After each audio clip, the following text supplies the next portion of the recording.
Welcome to Chez, Genèse, the place of new beginnings. My name is Catherine Hubert, and I founded and own a French-inspired cafe where, as a team, we are on a mission to change the way that our world understands neurodiversity and employs humans with disabilities. Our restaurant was born and is based in Greensboro, North Carolina, and that's where we practice and teach our mission and model. This is our channel where we dive in deep to who we are, what we do, and why we do it. Our hope is that this content is empowering to disabled and non-disabled humans alike, and that no matter what perspective you are coming from, employer, employee, parent, friend, or Chez Genèse fan, you feel welcomed, you learn something new, and you walk away with a deeper appreciation and understanding of humanity. Hey guys, welcome back. Today's video is a little bit different than what I had originally planned, hence me being in my house instead of being at work.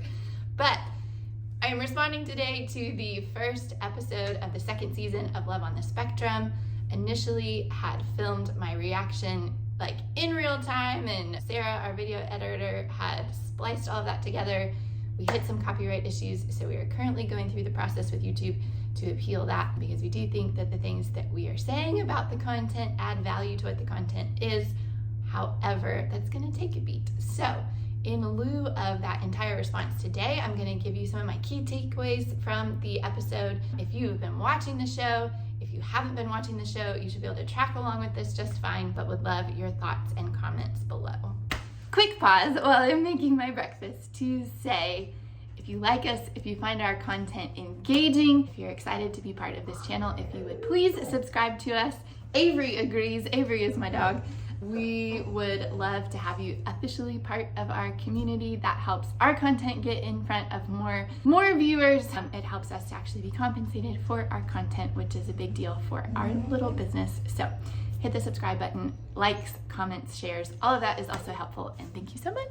So first of all, I have seen, I think, the Australian version of this show back during COVID, but the first episode of the second season was the first time that I've seen the US edition. Right away, I felt like the show pulled you into I don't know if it's characters, the people, like what do you call people on reality TV? Okay, I did some quick Googling to see what do you call someone who is participating on a reality TV show. They're not actors, they're not characters because they're playing themselves. So contestant seems to be a commonly used word, or participant.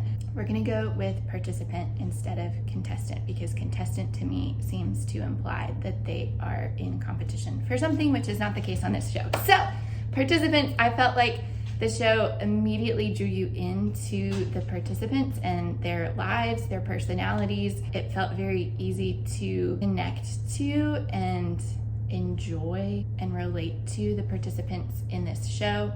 That's something that I felt like really stood out to me the first time that I watched Love on the Spectrum, and it stood out to me again when I watched this episode, that the directors and the producers, I think, do a really good job of bringing in just a lot of relatability and human connection between an autistic and a non-autistic world.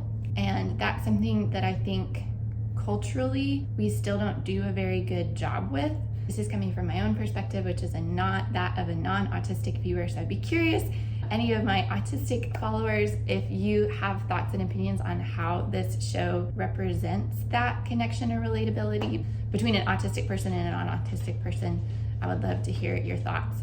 But as I was watching it, I felt like so many, especially around the themes of love and dating, so much of what was being talked about and the experiences that were being presented, I was like, I've felt that way before.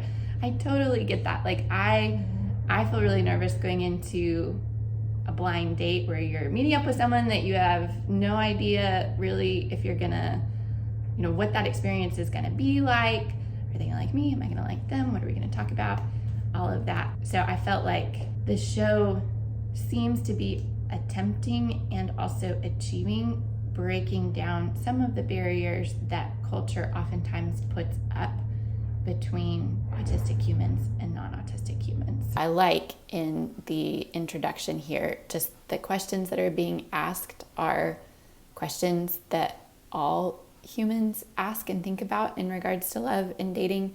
each person that was interviewed in the beginning, I felt like their answers and what they were talking about, I was like, yeah, like I can tie back and relate to that feeling. So I like that from the get-go. So that was point number one. That particularly stood out to me because just a couple weeks ago, we hosted a workshop at Chez about autistic communication, and one of my teammates led that workshop. And one of the points that she made is that oftentimes non-autistic humans claim that autistic humans have difficulty or trouble relating to or understanding them, and that's a pretty big double standard because non-autistic humans rarely take the time or energy or effort to understand where an autistic human may be coming from. So I was walking into watching this episode with that conversation and information fresh in my mind. And so it was interesting then to pick up on themes where I felt like the show was doing a good job of bringing non-autistic humans into the world and viewpoint, feelings, understanding of an autistic human, and then where I felt like they still played into some bias or stereotypes. So that's going to be point number two, which is, and this felt like it was done subtly in the show, so it took me a beat to pick up on, but by the end of it, I was like, I think they're dialing up the awkwardness of some of these situations and playing that off as if it's because the participants and the love interests are autistic. When in reality, I think the situations themselves are just awkward, and autistic or not, any human who is in that situation is going to experience a level of awkwardness, and that it's not specific to autism. Those tendencies kind of played into a bias or a stereotype that autistic humans can be socially awkward, that they're not always very adept at picking up on nonverbal cues or social cues, that they're quirky. Like, those are a lot of things that I hear or have intuitively picked up about the world's perception of autism over the years. And so I felt like they were playing that up a little bit in the show. I will say one thing from a production element right here is they're doing this whole like speed dating. Seeing the music that they've got going on in the background here is intensifying the awkwardness of the moment. Like, they're kind of playing that up. Because I was like, why is this feeling like this is so awkward and uncomfortable? Because I'm like, really, like, this is an awkward, uncomfortable situation, regardless of whether you're autistic or not. Like, being in a speed dating event and sitting down and meeting someone for the first time and like coming up with conversation out of nowhere, and you don't know how to pronounce someone's name and all these things like that. That's normal to feel awkward in that situation. And I feel like they're presenting it as though it's specific to the fact that this is an autistic speed dating event. So that's my one, like, it feels like, and they did that earlier too in the like campfire scene. I was like, I think you're playing this up to showcase the awkwardness, and then that's going to be attached in people's mind to the fact that this is a group of autistic humans at a campfire, or this is an autistic speed dating event. When really it's very commonplace to have non-autistic groups of friends who have awkward silence when you're hanging out too, or to have a non-autistic speed dating event where there's also awkwardness and discomfort because it's just new and you don't really know what to do with yourself or your body or your words sometimes. Chez teammates, your keyword for this week is going to be 2 words, and it is hot chocolate. We're obviously going with the beverage theme currently. Now we are in my office because we have had all of the technical difficulties over this video. The bulk of the content that I created did not upload. For my editor, I can't get it to upload. It is stuck. So here's your short ending that we're gonna throw in. My general sentiment from watching Love on the Spectrum was the world is a richer, more beautiful, more delightful place when we get to experience and interact with humans who see and experience the world differently than we do.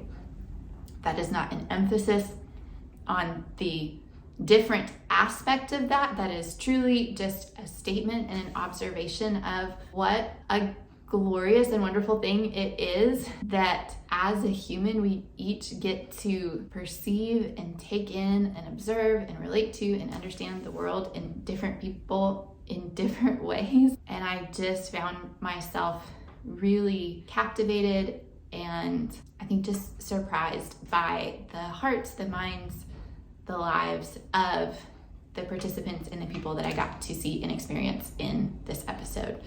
So that just kind of brings things back to this is such a big part of why we are fighting for and advocating for belonging of all people and specifically humans with disabilities. I felt renewed in that through watching this show. The one area of growth or bias that I do feel like I saw in this episode is the idea or stereotype that someone with autism is inherently awkward.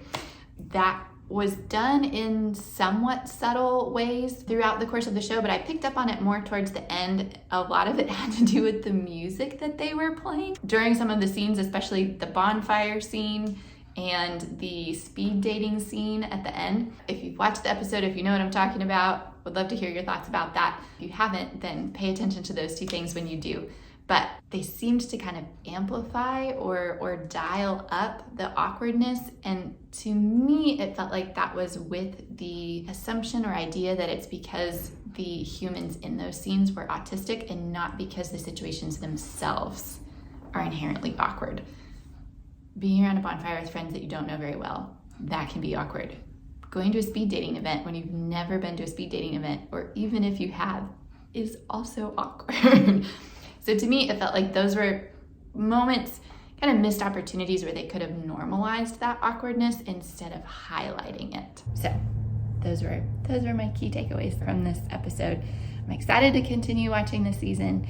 If you have already watched it, if you have favorite episodes, if you have questions, if you have thoughts about any of it, please drop it below. I would love to engage with you on it. And thank you so much for being here. We will see you next week.